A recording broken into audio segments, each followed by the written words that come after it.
सनातन धर्म में एकादशी तिथि का बहुत विशेष महत्व होता है।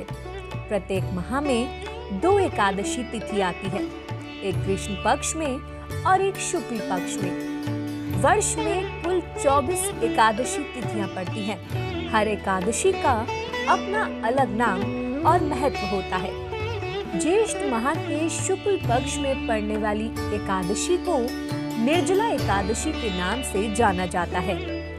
इस एकादशी को सभी 24 एकादशी तिथियों में सर्वश्रेष्ठ माना जाता है।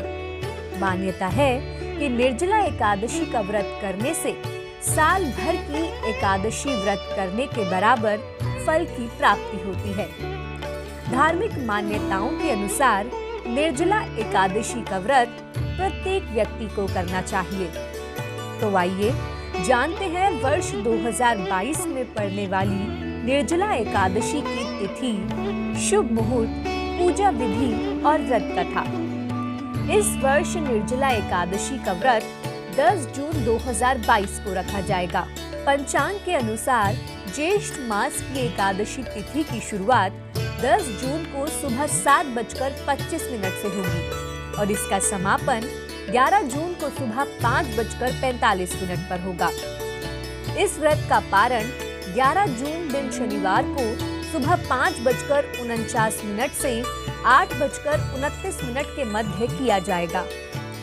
इस व्रत को करने वाले व्यक्ति को पूरा दिन निर्जल रहना पड़ता है और फिर अगले दिन सूर्योदय होने के पश्चात ही जल का सेवन किया जाता है। निर्जला एकादशी पूजा विधि इस प्रकार है। निर्जला एकादशी वाले दिन ब्रह्म मुहूर्त में उठकर नित्य कर्म और स्नान आदि से निवृत्त होकर स्वच्छ वस्त्र धारण करें। इसके बाद मन में भगवान विष्णु का स्मरण करते हुए व्रत का संकल्प लें और घर के पूजा स्थल में एक चौकी लगाकर उस पर पीले रंग का कपड़ा बिछा लें। अब इस पर भगवान विष्णु और माता लक्ष्मी की प्रतिमा या तस्वीर को स्थापित करें। तत्पश्चात एक फूल को जल में डुबोकर उससे जल अर्पित करके शुद्धि करें। अब वही आसन बिछाकर बैठ जाएं। इसके बाद भगवान विष्णु को पीला चंदन, अक्षत, पीले फूल और माला अर्पित करें। फिर भोग के साथ ही तुलसी दल चढ़ाएं। अब धूप और एक घी का दीपक जलाकर श्री विष्णु के मंत्र का जाप करें। मंत्र जाप के बाद श्री हरि की आरती करें। अगले दिन यानी द्वादशी तिथि के दिन उठकर स्नान आदि करें। इसके बाद ब्राह्मणों को भोजन कराएं और यथासंभव दान दक्षिणा दें। तत्पश्चात स्वयं भोजन ग्रहण करके व्रत का पारण करें। मान्यता है कि एकादशी की व्रत कथा पढ़ने मात्र से ही पुण्य की प्राप्ति होती है। निर्जला एकादशी की व्रत कथा के अनुसार द्वापर युग में युधिष्ठिर, माता कुंती, द्रौपदी, अर्जुन, नकुल और सहदेव एकादशी व्रतों को पूरी श्रद्धा भक्ति से किया करते थे। लेकिन भीमसेन खाने पीने के अत्यधिक शौकीन थे और अपनी भूख को नियंत्रित करने में सक्षम नहीं थे। इसी कारण वह एकादशी व्रत को नहीं कर पाते थे। भीमसेन को लगता था कि वह एकादशी व्रत ना करके भगवान विष्णु का अनादर कर रहे हैं।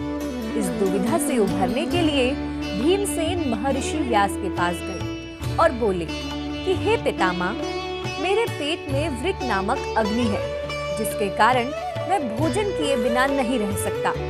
भोजन करने से वह शांत रहती है, इसलिए पूरा उपवास तो क्या, मेरे लिए एक समय भी बिना भोजन के रहना बेहद कठिन है। अतः आप मुझे कोई ऐसा व्रत बताइए जो वर्ष में केवल एक ही बार करना पड़े और मुझे स्वर्ग की प्राप्ति हो जाए।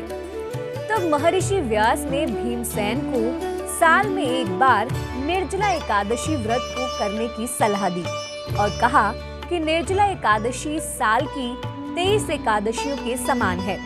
इस एकादशी में अन्न तो दूर, जल भी ग्रहण नहीं किया जाता। तुम उस एकादशी का व्रत करो। इस एकादशी के व्रत में स्नान और आचमन के सिवा जल का प्रयोग वर्जित है। व्यास जी ने भीम को बताया कि इसके बारे में स्वयं भगवान ने बताया था। ये व्रत सभी पुण्य कर्मों और दान से बढ़कर है। इस व्रत को करने से मनुष्य समस्त पापों से मुक्त हो जाता है और उसे मोक्ष की प्राप्ति होती है। भीम ने श्रद्धा पूर्वक निर्जला एकादशी का व्रत किया और तभी से निर्जला एकादशी व्रत को भीमसेन एकादशी, पांडव एकादशी और भीम एकादशी भी कहा जाने लगा। अतः आप भी पूर्ण विधि विधान से निर्जला एकादशी का व्रत करें। भगवान विष्णु की कृपा सदैव आप पर बनी रहे।